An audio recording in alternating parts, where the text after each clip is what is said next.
It's coming in May, and tonight there's brand new footage of The Last of Us. I'm here with Bruce and Neil, the game directors of The Last of Us guys. So excited, I just got to go hands-on with a full-blown demo of this game. First time, hands-on. It's pretty amazing. I mean, what I love about it is that there's such an element of strategy to this game. And I think the Uncharted games, for so long, you were kind of always going at 11 in many ways with big epic sequences. In this game, I mean, as you're fighting against the infected, you have stage 1 and stage 3 of these zombies, the runners and the clickers. I mean, you really got to think about how you're going to play through this game. I mean, one of the things we've wanted to build early on with this game is the sense of tension. So there had to be a threat, and it had to be like, these things are lethal. The lethality is very high. And then it's, how do I approach it? What do I have in my inventory? What have I scavenged? Do I want to stealth around these guys? Do I want to try to take them out one by one? Or do I want to go in guns blazing, Jeff Keighley style? Well, there's some great choke points, as you said, because you're kind of exploring, and then you get to a moment where you meet these two infected. First, the runners, which will just come clobbering at you, and then the clickers, which is very interesting. They respond just to sound, so that's where you can throw bricks or throw bottles and distract them, because one bite from those guys and you're dead, right? Yeah.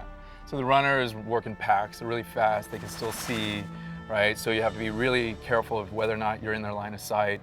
And then they're gonna pack up on you. They're gonna run. They're gonna take you down. If you're down, you have the ability to like sprint out of it. But at the same time, when you're down, you need to keep running. And the clickers, on the other hand, they use echolocation, so it's a completely different style of strategy.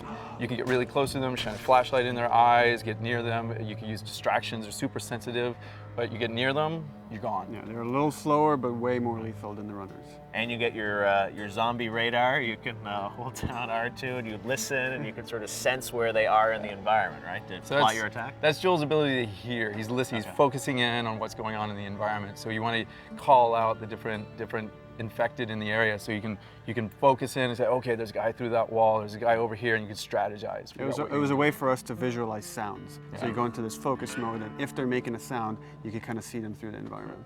Now, as you're going through this level, you happen to have Tess and Ellie with you. Tell us about kind of the interaction between those three characters, because you're trying to create such tension, but ultimately, you're playing as Joel. So how do those other characters kind of interact and play into these very tense battles? I mean, they're in it. They're part of the combat. At this point of the story, Ellie's the first time she's out of the quarantine zone. She's still not showing how capable she really is. So it's really up to Joel and Tess to kind of... No bow and arrow yet? No bow and arrow yet. Not yet. And so Tess is in there. She's going to be shooting guys. She's going to be saving you from runners and clickers. Likewise, at times you'll have to save her. So you're kind of really looking out for each other as you're making your way through the space. If you're stealthing, Tess follows your lead. So as you're going around stealthing, she's going to stay behind cover. She's going to stay low.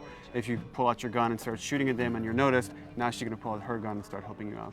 It's really amazing how you can see like her showing up to help. You see an infected on you, and while you're sitting there crafting, like you're modifying your 2x4 and throwing on some scissors, and you're just like, as it's coming, Tess is sitting there holding him back. You're like, come on, right? And then you can jump up, pop his head. It's pretty fun. So how do you balance out that interplay between, feeling the threat from the infected yourself, and then feeling the threat of them going after the other characters? I mean, it sounds like you're trying to build them up so you're not always worried that, they're helpless, like they're able to fend for themselves. Yeah, you have to feel like you're playing with real people, and capable people that at times will be in danger. A lot of times they're going to save your ass. They should surprise you just like real people can. And our AI, it's constantly assessing how many clickers are there, how many runners are there, how close is Tess to you, what does she need. So is Tess going to steal my ammo then? Be running up to she'll run right by. If anything, she'll give you ammo. Yeah. All right, so they will help you out. But you've got, obviously, to conserve your ammo in this game. And that's one thing I learned early on, is you can't go guns blazing, as you said, because, limited number of shots on a lot of the guns, and you've got the flashlight, and I got a Molotov cocktail that you can build and craft. So you got to be resourceful, I guess, about how you want to take these guys down. It's not all headshots. Yeah, we really want to make you feel what Joel, Tess, and Ellie are feeling in the moment, which is, okay, I got 2 bullets, I'm up against a clicker, I know he can't see me, but at the same time, I have to get over to that brick so I can distract him. There's a 2x4 there, if I can craft that. So we really want to put you in that moment of like, what can I do right now to just survive? How do I get out of this? It's all about these improvisations. As you run low on ammo, you could pick up a brick, throw it at a clicker, stun it for a little bit, get a hit in, run away, look for more bullets, and you're really kind of going in and out of stealth in this kind of flow.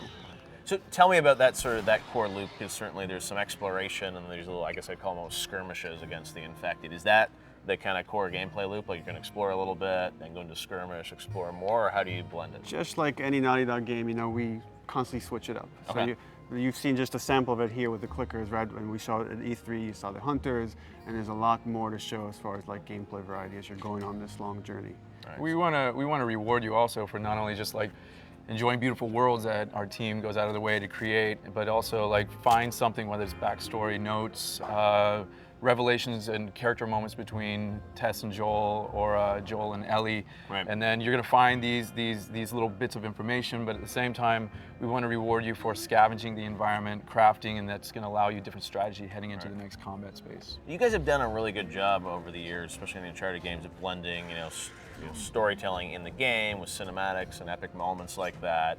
How are you doing that in this game when there's such intimate kind of battles between the infected and Joel and Ellie and Tess, and then it feels like you go into an exploration mode? I mean, are there going to be sort of epic infected battles, or how is that going to play into the environment? I mean, we keep talking about the set pieces are much more intimate. Yeah. They're just as hard to pull off, but they're between these characters. How do you get it personal? Yeah. How do you get it, so that you actually feel that these characters' lives are at stake, Yep. and the characters that we're going out of our way in the story and moment to moment to try to make you feel invested in. Like, I understand and care for these people. Well, their lives are at stake too, and that's really what we want you as the player to feel. It's like, oh my God, how do we all get through this together? Right. Or maybe you don't. Or maybe, maybe you don't. I mean, you talked about the tension and the drama. I mean, how much does sort of choice play into this game as you're kind of playing through? Because it feels like there are a bunch of different ways to take down the infected, obviously. I mean, are there a bunch of different ways to kind of play through this? I mean, as you saw in the demo, like each setup you can approach almost in 3 different ways, whether you're taking them out, sneaking by them, or taking them out one by one stealthily. But as far as this, Can you really sneak by them? you can sneak by them. Yeah. You can skip? You Yeah. can skip. Wow, that must be difficult. It's right? pretty hard. Not through the whole game, but Okay. definitely we go It's out not of one our of these way. games where like you can't We go wanna- through the entire game. Not the and never whole have to kill game. a zombie. We want to make sure that you hit certain moments and make the tension rise for these characters and make them feel that pressure. But at the same time, we're going out of our way to create this AI system that's completely dynamic and fluid. So you can drop into stealth, back into combat, or if I could use distractions and skirt by them, all that's possible in certain setups. So. Now, you've had the 3 characters together here at this point in the game. How common is that going to be that you're going to have all 3? How often is it one? Like, how do you balance that out? It's just about pacing, and when Tess is there to tell us something about Joel and Ellie's relationship, and likewise other characters you'll meet, it's a way to reflect back something about these 2 characters. There's a big cast of characters. We've only revealed like a small number of them. Okay. But So the other people, they'll sort of be in your party, for lack of a better term, as you go into some of these battles? yeah, you're going to be playing with other characters as well. And it's both allies as well as enemies, like the different factions of humans you're going to see throughout this journey. Right. What we're showing today is the infection, that's how it's spreading and how that applies pressure to humans, provoking them to make interesting choices. Right. And that's going to create different factions, whether they're going to just kill you for your shoes, and whatever they can get by, or somebody else is going to try to get like hydroelectric plant back together and see if they can get a society back together, all under the guise of the pressure of these infected. Now, obviously, that turn to becoming an infected, I mean, that's obviously something that we'll see sort of play through, throughout the game. That other side of the story, how are you kind of telling the side of the infected? I mean, we've seen these characters in action now, but I mean, how much are we going to learn about sort of who they are and that infection, how it grows? That's kind of the fun part of how we tell the story. You give little hints, and you start filling in the blanks in your mind, and you find a little bit more of what happened in the world or what happened to a certain character before you've met them. It's part of the fun of the journey, is finding those things out. No, I know there are lots of surprises, a lot of horror. I remember recently there was an article from you talking about the horror aspect of this game. I mean, is it there's going to be a lot of tension and that's going to be gritty at times, I guess, right? Oh, how did you feel playing it? No, I mean it's absolutely tense. I just wonder how far you push it. I mean, you've had some great moments, even that VGA trailer where you see the heads exploding. I mean, For us, it's the thing that has intrigued us about this project is that contrast of getting these horrible moments with the brutality of the world, but then it's contrasted with like Ellie seeing a skyscraper for the first time, or seeing the trees, or getting the lush of like the overgrowth that is like as our cities are being reclaimed by nature. And it's kind of like finding the right balance between the horror, the death, and the beauty and the journey, and why they're on this. Yeah, it's got an amazing feel to it as you play through it, when the music and the sound and everything works together. I mean, it feels different. It feels like you want to know what's around that corner as you play through it. So it's looking great, coming out in May. So lots more to show. And I know even in the VGA trailer, you guys showed a lot of other aspects of the game, like them on horseback and things like that. So there's lots of other things to this game that we haven't seen yet, right? Yeah. Big journey ahead of you. All right, well, I made it through the first 30 minutes of it. Where was the footage we saw tonight, where was that set? It's kind of early part of the game? It's early part of the game, so it's like it's Ellie and Joel have Before just... Joel's been turned, right?